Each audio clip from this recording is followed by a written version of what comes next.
Shalom, shalom, and welcome back to our program, The End Declared Right Out of the Beginning. Once again, we got a lot of material to cover, so we're just going to get right back into it. The last time we were together, we were talking about the difference in the thinking processes. And now we're going to start to go into some teaching that is related to the concept of agrobiolinguistics. I want to show you the relationship in the Bible, the synonymous relationship between language, biology, and agriculture, the things that you see out in the field. But before we do that, there's one more thinking process I want to mention before we go on. And that is the difference between Western form thinking and Eastern, or if you will, Hebrew function thinking. There's a difference between thinking of things in terms of form and thinking of God's teaching in the terms of function. Now let me give you an example of form thinking. In form thinking, we have a tendency to be concerned with what things look like. In Hebrew, the focus is on the function of something, not necessarily what it looks like. But see, we're trained in a form way of thinking. Let me give you an example. If I had a Greek man, if I was standing to a Greek man and I walked up to a Greek man and I said, "Tell me about a pencil." The Greek man would go, "Well, it's about 6 inches long and they're yellow and they got a little red racer and a little piece of lead on the end there." The Greek man would tell me what it looks like. Now, if I walked up to a Hebrew man, if you will, if I can use that term, and asked him the exact same question, the Hebrew man would say, "I write with it." So the Hebrew would tell me, biblical Hebrew, not a more modern Orthodox Judaism today, would tell me the function of it. He would give me how it operated and what the purpose and design of the pencil was. The Western thinking man, however, would tell me all about what things look like and so forth. That's why I submit to you once again that much of rabbinical Judaism has been Hellenized and Greekized, because they focus a whole lot on that, missing the whole object of function and so forth. As a matter of fact, when you read, for example, your New Testament, especially the red words, of course that would be the words of Yeshua, one of the first things we learn about Yeshua is we learn a lot about the things he said and the things he did. In Hebrew, that's called your fruit, the things you say and the things that you do. And so we learn a lot about the function of the Messiah and the reason why he took upon flesh and so on and so forth. And you'll notice that we know very little about what he looked like. We know very little about what the Messiah looked like. As a matter of fact, we know very little about what any of the writers of the Bible look like. Do you know why? Hebrew doesn't care. Hebrew's not concerned about what they look like. Hebrew concerns itself with what they did. But see, we live in a culture where we're constantly forced into what things look like rather than their function and so forth. Now, for example, when you read your Old Testament, we get the dimensions of Noah's Ark, and we get the dimensions of the temple and the tabernacle and so forth. Now, the reason those dimensions are given to you and I is not so we can run off and draw out a nice little nifty picture of it. The reason why we're given those dimensions is so we understand the function of those objects, the function of the tabernacle, the function of the temple, the function of the ark, Noah's Ark and so forth. That's why we're given those dimensions. Now, the reason I bring this up is because I'm going to submit to you that we've been looking for the anti-Messiah, if you will, for decades, for centuries, based upon form rather than function.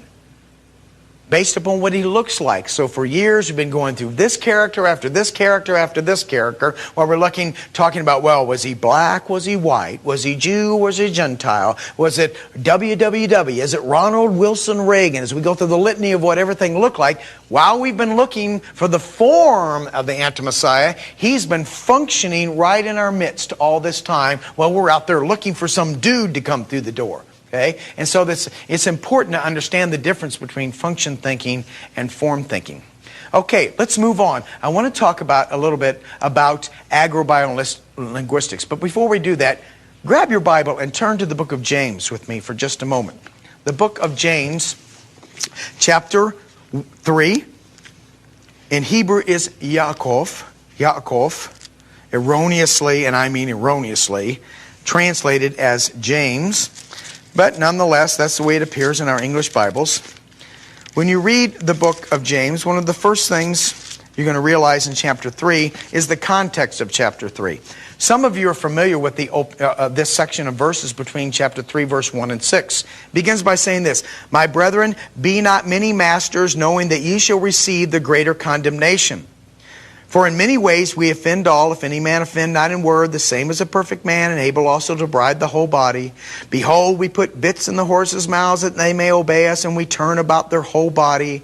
Behold also the ships, though they be great, are driven of fierce winds, yet they are turned about with a little small helm, whithersoever the governor listeth," and so on and so forth. A lot of fancy King James English. "Even so, the tongue is a little member, and boasts great things. Behold, how great a matter a little fire kindleth." Now I'm going to hold off on verse 6 for a minute because I want you to get the context of this.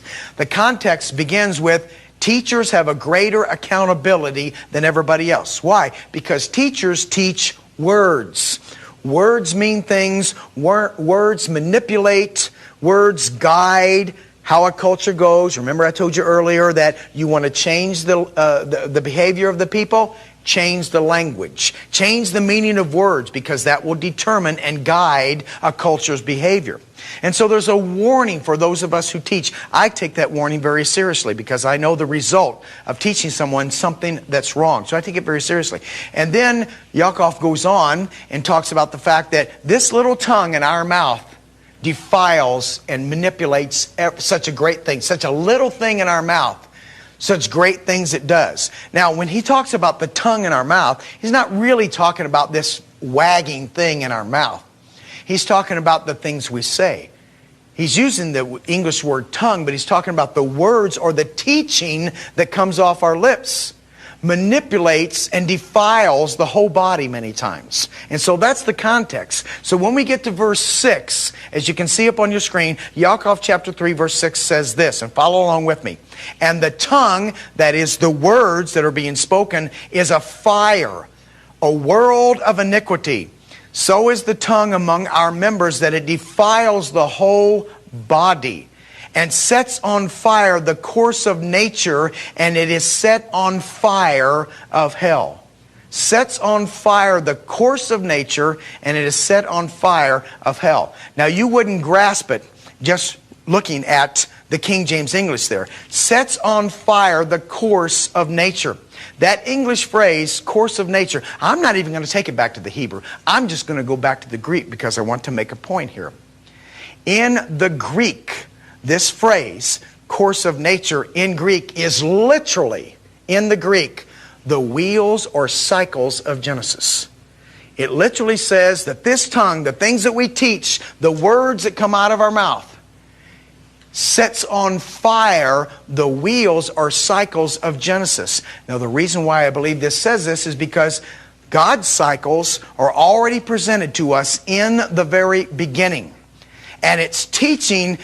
And those cycles are what guide us in our lives, not just the agricultural things out the window, but everything we teach our children over and over and over from one generation to the next. Because if we maintain those cycles that God gave us in the beginning, His festivals, His feast, His Sabbaths, His dietary laws, His commandments and so forth, if we maintain those cycles throughout every generation, then guess what? The generation at the end sees the same truth as the generation in the beginning. In other words, don't change those cycles because you'll change the end. Now remember, Isaiah told us that the end is revealed right out of the beginning. So you skew the picture that's being painted through our obedience to these pictures from the very beginning by messing them up along the way. And therefore you mess up the picture in the end. And so these cycles are given in Genesis. As a matter of fact, it's my belief, and I'm not going to go into detail with it right now because it would take hours to go through the detail.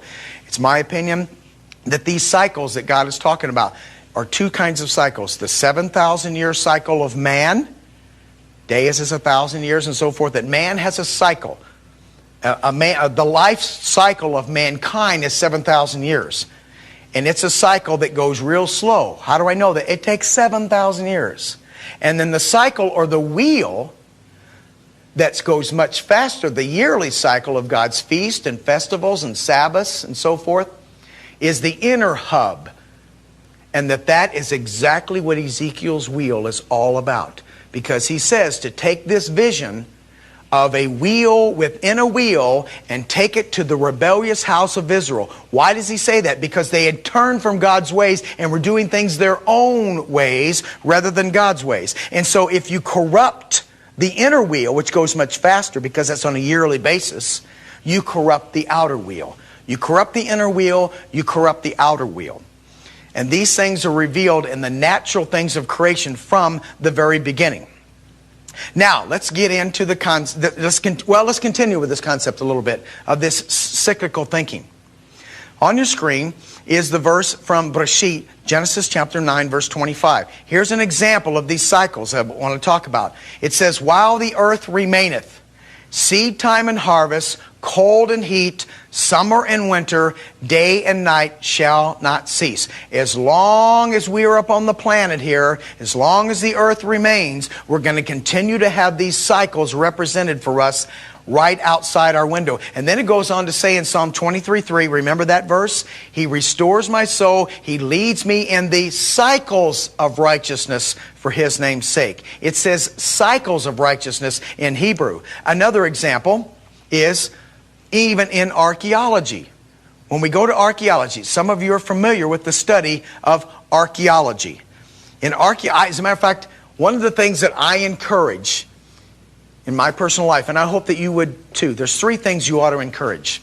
Number 1, we ought to be encouraging astronomers to look deep into the recesses of outer space, looking for the origin of life. I think we ought to encourage that. I think we ought to encourage physicists and biologists, biophysicists and biologists and geneticists and so forth, looking inside the deep recesses of a cell, looking for the origin of life. I think we ought to encourage that. I think we ought to encourage archaeologists to keep digging in the ground, looking for the source of where things come from. Do you know why? Because I am confident in my God. I am confident enough in the God of Abraham, Isaac, and Jacob that He already knows that astronomers are looking for the origin of life. He already knows that biologists and physicists or geneticists are looking for the origin of life. He already knows that. And so because He knows that, I am confident that when they finally find the origin of life, guess who's going to be standing right in front of them? The God of Abraham, Isaac, and Jacob. They're going to be staring Him right in the face. And it's very interesting to me that even the word archaeology testifies of everything that we're talking about going back to the beginning. Archaeology literally means the study of Bereshit or Genesis. It's the Hebrew word Bereshit we translate as Genesis in our English Bibles. Because the very first 2 words of your Bible, Genesis chapter 1, verse 1, in the Greek version of your Old Testament is in arche, in the beginning, arche, ology. Ology, of course, we translate as the study of. Arche is the beginning. Archaeology, technically, is the study of the very beginning. And I'm always encouraging that, and I think you should encourage that too. Okay, let's go back to our verses. Let's go back to the beginning as we discuss the subject of archaeology. In Bereshit, or Genesis chapter 1, verse 11, here's what it says. It says, and God said, let the earth bring forth grass, the herb yielding seed, and the fruit tree yielding fruit after his kind, whose seed is in himself upon the earth. And it was so. Now in your King James Bible it says after its kind, whose seed was in itself. But in Hebrew it's in the masculine gender here. It says that the fruit tree yields fruit after his kind, whose seed was in himself. So I submit to you that it's talking about something far more profound than just fruit trees and seeds in trees and so forth. Once again, I believe it's